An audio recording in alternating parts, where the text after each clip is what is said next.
फिरका बंदी है कहीं और कहीं जाते हैं, फिरका बंदी है कहीं और कहीं जाते हैं, क्या जमाने में पनपनी की यही बातें हैं। आज हमारे मुल्क में फिरका परस्ती, फिरका बंदी सर चढ़ करके बोल रहा है। हमारे मुल्क की आज़ादी को अभी चंद दिन नहीं हुए थे कि हमारे मुल्क को फिरका परस्ती की देमक ने खाना शुरू कर दिया और बहुत जल्द जो है मुल्क 3 हिस्सों में तकसीम होकर के बढ़ गया। पाकिस्तान बन गया, एक कलंक हो गया भारत के सामने, और दुश्मन बन करके हमेशा हमारे सर पर तलवार लटकती रही दुश्मनी की। फिरका परस्ती इतनी बड़ी वबाले जान है कि मुल्कों को, कौमों को तहस नहस करके रख देती है। यही फिरका परस्ती जो सन 1947 से पहले जन्म ली थी, गालिबन कुछ लोग बताते हैं सन 1925 से और कुछ लोग कहते हैं सन 1935 से, उसने मुल्क के टुकड़े टुकड़े करके रख दिया जिन्ना की शक्ल में। वो फिरका परस्त उस वक्त जागा था। आज जब मुल्क की आज़ादी को 100 साल होने वाले हैं, करीब है कि हम 100 साल मनाए, तो एक और जिन्ना सिफती बैरिस्टर वो भी था, बैरिस्टर ये भी है, फिरका परस्ती को लेकर के आगे बढ़ रहा है।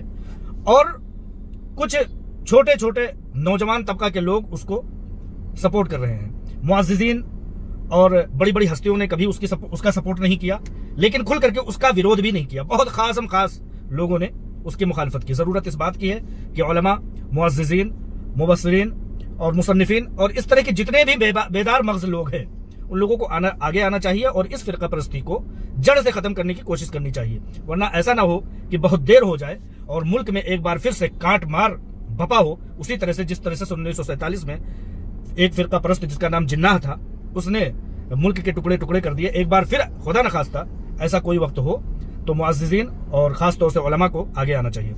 हाल फिलहाल में ही जमात उलमाए हिंद के लोगों ने फिरका परस्तों को, फिरका वारियत बर्पा करने वालों को सख्त चैलेंज दिया। चंद एक मुअज़्ज़िज़ीन हस्तियां जो हैं वो दरमियान में बोलते रहते हैं। मौलाना अब्दुल हमीद नौमानी साहब भी बोलते रहते हैं कि इस फिरका परस्त को अगर नहीं रोका गया, कोई हाथ पकड़ के रोकने नहीं आएगा, बेदार करना पड़ेगा। हर शख्स के हाथ में जो आला आज रवीश कुमार के हाथ में है, जो आला आज गोदी मीडिया के हाथों में है, नरेंद्र मोदी के हाथों में है, अमित शाह के हाथों में है, वही आला आपके हाथों में है।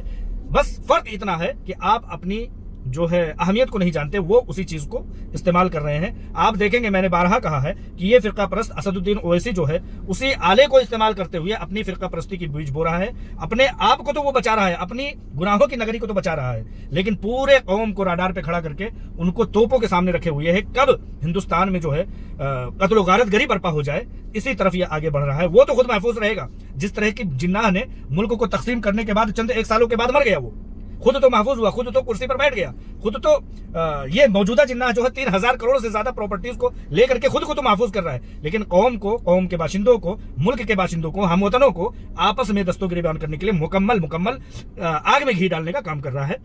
लिहाजा मुअज़्ज़िज़ीन को और उलमा को खास तौर से, चूंकि उलमा जो है वो हमारे कौम के, खास तौर से मुस्लिम उम्मा के अल उलमा व रसूलुल अंबिया, वारिसे अंबिया है उलमा जो है, उनको आगे आना चाहिए। उनके हाथ में समझिए कि तालीम की एक पावर है, उनको उस पावर के जरिए से लोगों को ये बात बताना चाहिए।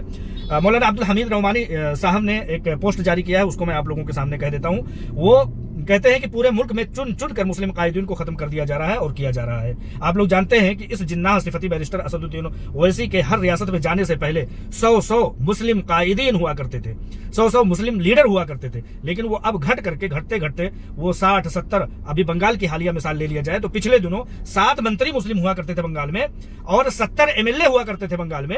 लेकिन आज के वक्त में जब ये बैरिस्टर असदुद्दीन ओवैसी फिरका परस्त जब बंगाल में जाता है तो वो कायदीन, वो 70 MLA घट करके 35 रह जाते हैं और जो 7 मंत्री मुस्लिम हुआ करते थे वो अब नदारद हैं, क्योंकि अब वहां भारतीय जनता पार्टी की सरकार आ चुकी है। तो मैं कहना चाहता हूं कि ओवैसी जैसे लोगों ने, मौलाना अब्दुल हमीद नौमानी ने कहा कि पूरे मुल्क में चुन चुन कर मुस्लिम कायदीन को खत्म किया जा रहा है। ओवैसी जैसे लोगों को अपनी जरूरत के हिसाब से बाकी रखा जा रहा है। जो मुल्क की ताकतें हैं वो सिर्फ और सिर्फ इक्का दुक्का इस तरह के लोगों को बाकी रख रहे हैं, जैसे कि असदुद्दीन ओवैसी हैं। मौलाना अब्दुल हमीद नौमानी साहब मजीद और कहते हैं कि हुमायूं कबीर को 1000 करोड़ रुपए भी मिले और 2 सीटें भी मिली।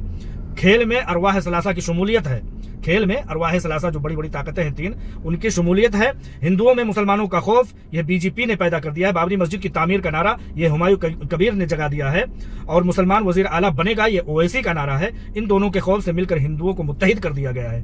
लिहाजा हम लोगों का खौफ दिला करके, मुसलमानों का खौफ दिला करके, जाहिर सी बात है कि जब बैरिस्टर असदुद्दीन ओवैसी जैसा कमबख्त बेतुकी बातें करता है और कहता है कि हिजाब वाली लड़की जो है वो प्राइम मिनिस्टर होगी, अरे होना भी चाहिए, उसमें कहने की क्या बात है, होगी, जब वक्त आएगा तो होगा। 1% पब्लिक का एक शख्स डॉक्टर मनमोहन सिंह टोपी और दाढ़ी लगा करके पूरे समझिए कि पूरी तरह से सिख रीति और रवाजों के साथ वो प्राइम मिनिस्टर बन सकते हैं, तो एक हिजाब वाली, नकाब वाली या दाढ़ी वाला क्यों नहीं बन सकता? बिल्कुल बन सकता है, लेकिन उसको कह करके उस बात को इजहार के तौर पर ला करके, उसको भड़काऊ भाषण के तौर पर, नारे तकबीर था, है और रहेगा, उसको कहने की जरूरत नहीं है, भड़काने की जरूरत नहीं है। मुस्लिम भी प्रधानमंत्री हो सकता है, उस बात को कह करके जो है भड़काने की जरूरत नहीं है। आप लोगों को बता दूं कि इनके भड़काए हुए नारों को ये हिंदुत्ववादी संगठन जो सैकड़ों की तादाद में है, आरएसएस, बीजेपी, इनके भड़काए हुए नारे को लेकर के अपनी मोबाइलों में छोटी छोटी क्लिप की शक्ल में पूरे मुल्क भर में बैठ करके उन लोगों को चल फिर करके उन लोगों को दिखाते हैं जो मुतशद्दिद हिंदू भाई नहीं हुए होते हैं, उनको अपने